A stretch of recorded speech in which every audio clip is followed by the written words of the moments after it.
Well, Laura, thank you so much for joining. It's a pleasure to talk with you. Where are you coming in from today? Today I'm in Atlanta and it's great to be here. I'm excited to talk with you today. Can you just start maybe by just explaining your role at Heitman and how, as a company, Heitman approaches sustainability? Sure, happy to. And for those of you who aren't aware of Heitman, we're a real estate investment manager. We have roughly 45 billion under management around the world. So we invest in direct real estate, private debt, so that's loans, and listed real estate, so that's listed REITs. In terms of how we're thinking about sustainability, and I'm head of ESG for the company. So we think about sustainability, that's in the E part of how we're focused on efficiency, and we have a process in which we try to bake it back into all of our investment decision-making processes. So it's an integrated approach around the firm. And let's talk a little bit about kind of ESG and kind of obviously those are in some ways orthogonal concepts to one another, depending on how you look at them. But when you look, for example, at the real estate industry, obviously the single most contributive industry, right, to climate change, to greenhouse gas, the most consumptive energy, most consumptive energy with respect to energy. And then that's obviously critical in an area of focus for this conference, has been coupled with S, which clearly is important for every company, and then G, governance. How do you think about prioritizing between those as a firm, given your real estate business? That's a great question. ESG, I think you always have to define it. And ESG means something different from Heitman as an organization or how we're thinking about ESG. It's around our governance, it's around our diversity and inclusion policies, it's around our environmental practices within our offices. And we think about ESG differently within our investments. ESG is when we're investing in listed REITs, we care most about the governance. It's 60% of the composite score that we make up for every single REIT, whereas environmental is 30% and social is 10%. Same thing when we're in the debt business, the governance is the most important. Where we have the most control is when we're the active owner, and that's in the direct investments, the private equity side of the business. We're in control of the governance, and so that's less important. And that's where we can really press forward on our environmental and social agendas to make them as most efficiently run assets as possible, and then also thinking about the health and safety and wellness of those assets as well. That's interesting. I'm curious. So when you invest in a REIT, it sounds like the single most important variable for you is governance versus environmental, which is counterintuitive. Why was that designed that way? What's the logic behind that? So the governance, it focuses on the enterprise and the company in which we're investing in. So we want to see that they have strong structural practices in place, that they have policies, because we notice that there's a link between strong governance and strong environmental practices. And so we do see that correlation. So it's not just the governance, but well-run companies tend to be well-run in other areas as well. So that's why there's such an emphasis on governance. Got it. And it sounds like when you come to control an asset, when you're actually a direct owner of an asset, you will present a higher score around environmental. Is that the case? Absolutely, because we are in control of the asset, so it's our governance in question. So that's kind of off the table. We've done what we need to do. And that's where we can start driving, from an environmental standpoint, how are we running the assets, the energy, water, and waste, what projects are being implemented at our assets. Because we invest in a multitude of property types. So it's anything from office, multifamily, industrial, self-storage, senior living, student housing, it's a number of property types. And obviously with that, property type diversity, I imagine there's just a lot of unique needs with respect to, how consumptive those assets are with respect to energy. But I imagine they're in many different locations.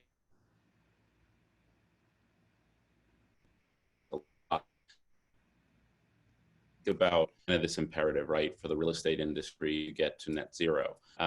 How are you thinking about that today, and kind of what are the pathways that you're pursuing to get there? Yeah, that's a great question. And because we have a lot of different property types, we can't assess them the same way. It's just as LEED certification, it's much easier to get at an office asset than it is for a retail asset that's multi-tenanted. Because the office asset, you have mechanical systems that run the whole building, and so we have greater influence. We typically have a on-site engineer running those systems, and so we've developed a system. It's called HALO, so it's Heitman Assessment of Location and Operations, and our HALO assessment is run by each individual property type, and so we can screen and score where are they in the continuum of their energy usage and what they've implemented on-site at property. And how are they doing to achieve net zero? And that's something that we have been focused on, is seeing where our properties fall on that continuum. And I will say that we have some exciting news to announce around net zero. But in terms of the pathway, we care most about reducing energy. That's first and foremost. But we also understand that it's very, very challenging to get to net zero by just reducing energy. So we are looking at ways that we can install on-site solar at our properties, or on-site renewables, to further mitigate, the energy usage and carbon offsets. Thirdly, we're looking at what offsite renewable energy that's local to the building. So virtual PPA agreements that are close by, the utility itself going and using green power, the electrification of the grid, and then fourthly, as a last resort, is going to that RECs, and high quality RECs. And so when you talk about going to net zero, it sounds like there's a lot of variance between asset classes. I guess when you think about how much of the balance comes from utilization, right, so energy usage, and how much comes from offsets, depending on the asset class, and how much comes from new deployments of technology, what's the balance? Like, how do you think about that mix? It does. It varies by property type. So in an asset which we control, manage, and operate, so for instance, a self-storage asset, that's the easiest to describe because we're in control of the energy usage there. We're using it directly and we're paying for everything. So we contrast that to, for instance, a multifamily apartment complex where we're essentially paying directly for the common area space. And sometimes we don't know what the individual units are consuming and using. So that's a little bit harder for us to get a handle on. Or an industrial property where it's triple net and we may have no insight whatsoever to that's property's operations. And so there is varying degrees of how we plan to go to net zero. And I think a big component of that is first, let's do it ourselves within what we control and manage. And then once we tackle that, I think it's a lot easier to reach out to our tenants and say, hey, come with us on this journey. Let's get to net zero. That makes sense. And so for kind of the portion of the assets that you control, you try to get to net zero. And when you get there, is that largely through offsets, or how do you get there? That's a great question. It's through reducing energy. So, have we already switched out the lighting? What about our mechanical systems? How efficient are we running those assets? And then again, it's looking at those on-site renewable energy opportunities, whether it be solar or battery storage, combination of those.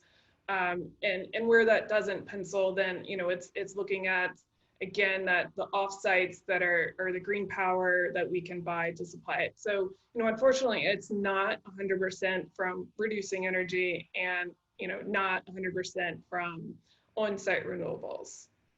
Right. So there is offsets are a big part of it. It's a part of it. Right.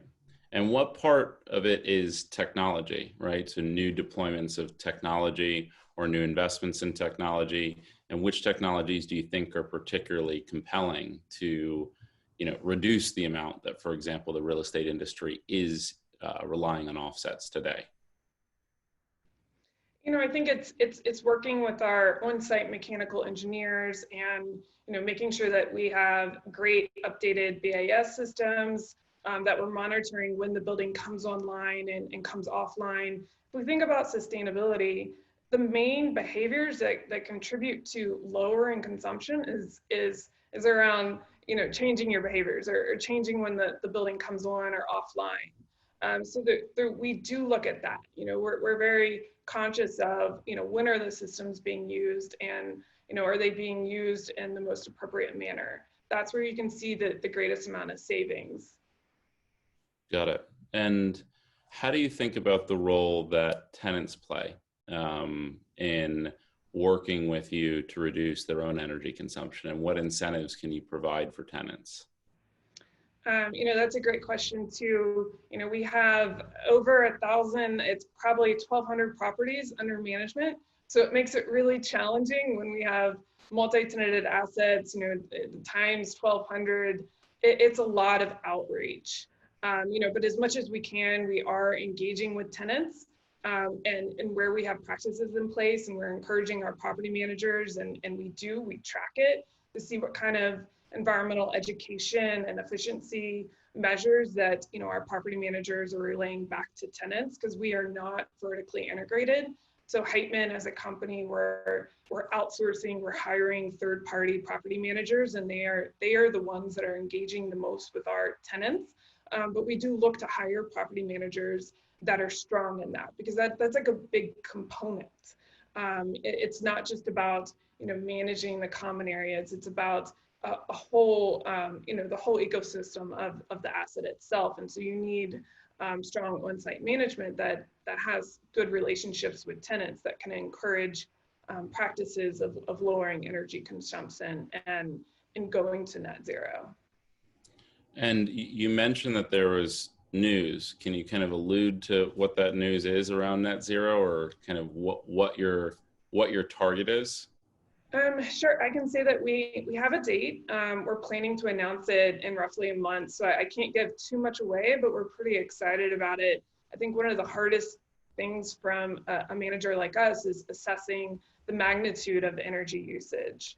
So it's tracking energy itself, and what is that carbon emissions. So we talk a lot about technology. A lot of it is about how can we get quality data and metrics around what's actually happening at our assets. And why has that been so hard, you think, historically? Properties haven't been set up for tracking in this kind of way. We've focused on the financial indicators. We haven't focused on the consumption indicators as long as we have the financial indicators. And so there's a long way to go. And some buildings, they may only have 1 meter in place.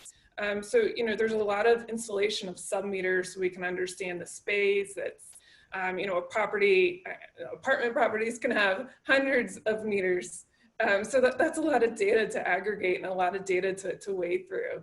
At a retail property, just for the common areas alone, we can have 40, 50 meters. And so it's a lot of nuanced data that needs to be gone through, and it comes in monthly. So that data accuracy, it's a full-time job just to understand the consumption of at an individual property, let alone at over 1,000 properties. So there's a lot of data, right? Totally appreciate that. And what role does technology play, you think, in kind of the future of net zero buildings? Well, in helping to track the data, we need software, we need systems that can aggregate it at the property level, and then also you have those today? Do you have that technology deployed today? We have software systems in place that are tracking that. So we use Measurable right now to track our portfolio level data. We use other technology to help capture it. We use utility sync. So sometimes we're connecting directly to the utility company to pull that data.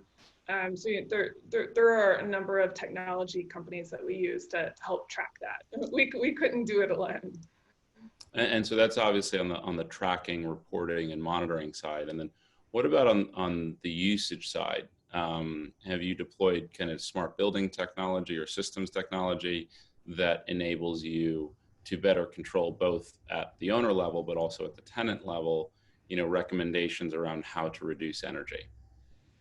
Typically it's the BIS system that we have in place at these buildings, and it's updating them. So it's having our engineers with the latest and greatest software updates. It's monitoring how that system's performing. We've done some real-time tracking. We've done some with established building management systems. Yes, exactly. With established building management systems, I'd say that when we've done that, sometimes it's been, we've learned things from it, but we don't always agree with what the technology is spitting out.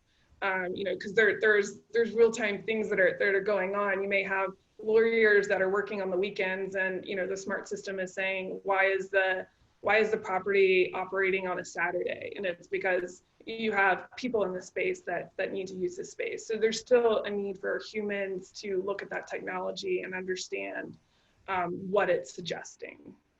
Would you say that technology could be improved? Like there just needs to be more improvement in that technology? I think it's a combination of both. Each property has its own fingerprint. And so you need to know, I think it's almost going to be, it's hard for a building to be so precise because it needs to be different for every property and every property use. So I still think that there needs to be an engineer that's working with the system and making it better, that it's real-time learning. It's just as you have a Nest in your home that's learning your patterns. It's having technology like that can learn your patterns, but also understand that there's going to be variability in it. Right. Although I would say that does seem like a technology problem, right? I mean, there are lots of technologies that have figured out that use cases are idiosyncratic, and they built algorithms to make recommendations. I guess what I was asking is, why do you think we haven't developed that technology today, right? So technology that has a more nuanced approach to how building owners should reduce energy based on the unique idiosyncratic uses of their assets and different asset classes and different geographies and different energy mixes. Why do you think that doesn't exist, or does it exist today and it's just not being deployed by real estate owners? So I'll say I'm not a technology expert. I almost want to ask the question to you because you're much more in the field of knowing what's going on in the technology space. Yeah, so it does, is the short answer. And a lot of what I've focused on is, one, why it's not being deployed. And there's probably a separate question of why there's not capital obviously flowing into many of these companies, which are kind of one and the same argument. But I also wanted to ask about, you talked about climate risk, and that's obviously very important for Heitman. Can you just talk through how you think through that for your assets, both by investment type, but also by asset type? Sure, and it is important. It's just as important as climate mitigation is understanding the risk, especially a risk to an investment portfolio. The mentality has been 10 years ago that we have insurance for that, and that's going to cover us over the hold period. But what we've learned is insurance, or what we've come to realize is insurance is a one-year policy. And we're investment managers that are investing in assets for 5-10 years at a time, selling to other institutional investors. And so our time horizon needs to be 5 to 20 years. And so if you think about that 1-year horizon from an insurer versus ours, they're different. And so we need different tools to assess that risk over a longer period of time. And I think we've also come to realize that some of the databases out there or the tracking mechanisms that identify risk or what the government's using, so like the FEMA system or the wind tier system, they're binary. So maps are drawn, you can have a property in a FEMA flood zone and the one right next to it not. And weird wind tier zones, hurricanes, you can have a property in a county that's in a wind tier zone and then next to another county that's not. And so it's very binary in nature. So we relied on big data and technology companies to come up with models that take into account historicals and future projections to screen and score assets at a very location-based methodology. So we send an address and it's geocoded and they come back and tell us the specific risks, 0 to 100, to floods, sea level rise, heat stress, water stress, and a number of, and wildfires is the new one. So, we get a greater understanding of that. But, what we're realizing is it's not just the property itself, it's the market in which the property sits in.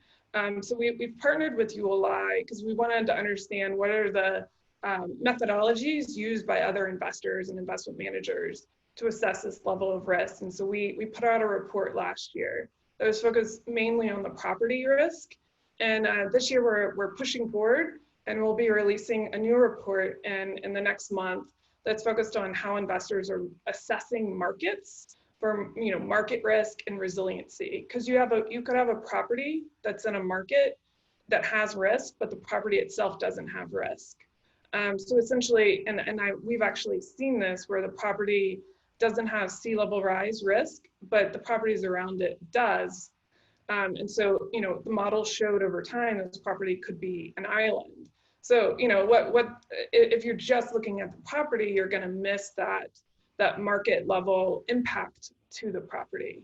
And so that's the area that we're going into. And I think that there's still a real need from big data, technology companies to be able to tell investors what markets are at risk to and what does that market resiliency look like? How are they mitigating against such risk? So I think that that's an area that will be expanding, and over the next few years, we'll have greater insight into being able to make those kinds of decisions. And so it sounds like that approach and the technology you're using around asset selection and climate risk, that should enable you to make better investments, right? That is designed to enable you to identify assets that you'll make a better return of capital on. Is that where kind of the big investment and thrust for Heitman today is around technology? It is. We need technology for it. We need technology to be able to, look at a whole set of data around the globe and tell us where the risk is. It helps us because we can mitigate the risk in a few ways. We can require more return to mitigate that additional level of risk. Or we can see that the asset in the surrounding area has mitigated the risk. So the asset is now elevated out of the flood zone, and the surrounding roads are also elevated. Because again, having the property mitigated is one thing, but what if you don't have roads to get to your asset? So it's also just as important as the surrounding infrastructure have mitigation in place. I think that's really interesting because I do think technology definitely can make allocators make better decisions and ultimately generate stronger returns. And that is a place where it totally makes sense to invest in big data, and it makes sense to invest in technology. I do have to ask, I'm just curious at a macro level, one of the things we've looked at is we looked at how much the real estate industry has invested into climate tech. And I'm not sure if what we were just discussing around climate risk would fall into that category or not, but it's actually very small. It's about $95 million for the whole industry. And a lot of what we're focused on in the conference is how do we get the real estate industry to start investing into climate tech? And so not Heitman in particular, but just how do you think we can get real estate owners to invest more into climate tech?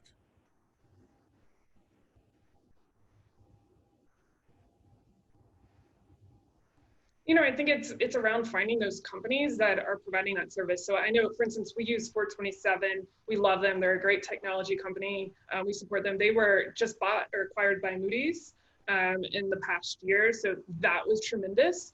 I think for us, the level of support is finding these great companies and utilizing them and then talking about them and helping them, get off the ground, because a lot of these climate risk companies are relatively new companies. They've just been developed, they've just been built. And so giving them that credibility and helping them with their workflow and become better. And, I've worked with 427 for a number of years now. And I know when I first interacted with them, I think we were one of the first investment managers. And I said, hey, we need your tool to do this. And so they worked with us, and we felt like we built a stronger tool together. that, one that works for them using their data and one that works for the investment community to help us make decisions. Got it. And that's with respect to Heitman, but I'm saying as an industry, do you think there are things that the industry should be thinking about how to increase its investment into technology? How do you think the industry should be conceptualizing that? I think it's a good question, but I also say that, we're real estate investors. We know how to invest in bricks and mortar. We know how to invest in physical assets. I don't think we always know how to invest in technology companies. We don't know how they operate. It's a different business model. Do you think that's the future? Like, meaning, I totally appreciate that. I guess that's the question I'm interested in exploring. Traditionally, I agree, real estate owners are in the business of investing into buildings, right? And building buildings. But do you think that's the future? Do you think that continues to be the future of the real estate industry? Or do you think there's more of a mix between investors into climate tech for buildings, and that this line between technology and sustainability and hard assets starts to blur? I think anything is possible. Do I see that happening right now for real estate? I mean, I know that there are certain real estate investment firms that do that. And so, it's just to say that there's going to be a spectrum of investors, real estate investors that are comfortable doing that and others that aren't. In the future, is it always going to be that way? I think it's going to be a mixed bag. It's again around, can we get comfortable? And do we feel like we have expertise in this level and in this technology to make that kind of investment? And so Heitman's not at that place where we would invest directly with a real estate technology company, but we would help support them, we'd help grow them, we'd help, in other areas. We just would not be one that would invest directly in that. And that's just kind of hearing what you're saying, that it sounds like that is a question of, that's not what we do. We don't have that skill set. And so we want to stick to our knitting. We want to do what we're best at, which is kind of developing buildings and managing them and operating them. Is it really a kind of skill set issue, you think, and a expertise issue? I think it's both of those. And I think that, we have a lot of other things that we want to tackle in the real estate industry where we can, provide, we feel like, greater value with less effort. So for instance, the housing crisis, focusing on not the affordability, the housing that's subsidized, not focusing on market rate, but focusing on middle income housing, where there's a housing crisis. Can we preserve affordability for the middle income earner? And so I think that that's where we feel like we can add greater value in the lens of ESG. I know it's slightly different than E, it's focused on the S piece.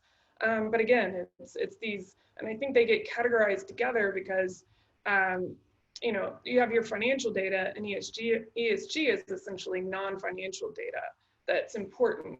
And so I think that's why they get grouped together. Right. And so it sounds like what you're saying is you think that for the real estate industry, the thrust should be more onto the S and G, because that's something they can influence more. Is that right? I think it's in investing in building types that move the ESG continuum along. So it's more of a thematic, it's a bigger picture kind of investment that is still in the real estate arena. So again, investing in middle income housing is investing directly in apartments or single family homes that, is our, what we know how to do is invest in real estate. What I'm curious is, like, do we think that tech and kind of the imperative for climate tech adoption is just so unique and so daunting? Because the real estate industry, right, has committed very little into climate tech, that almost we need a more seismic solution, no pun intended, for getting there. And it's actually a lot of where we're discussing with this conference. And so obviously really enjoyed the conversation, and would love to kind of continue the dialogue. And obviously, thanks so much for your contributions. Yeah, no, and thank you so much. This was a lot of fun. I enjoyed all the questions and love investigating technology and the intersection of real estate and technology.